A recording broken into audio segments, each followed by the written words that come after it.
உலகில் ஏழல்ல அதிசயங்கள் வாய் பேசும் பூவெனி எட்டாவது அதிசயமே. வான் மிதக்கும் கண்கள், தேன் தெறிக்கும் கண்ணங்கள், பால் குடிக்கும் மதரங்கள் அதிசயமே. நங்கை கொண்ட விரல்கள் அதிசயமே. நகம் என்ற கிரீடம் அதிசயமே. அசையும் வளைவுகள் அதிசயமே.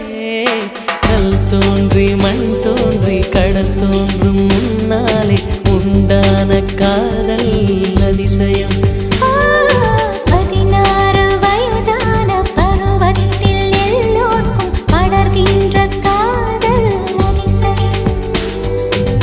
பூவுக்குள் ஒளிந்திருக்கும் கனிக்கூட்டம் அதிசயம். வண்ணத்து பூச்சியுடம்பில் ஓவியங்கள்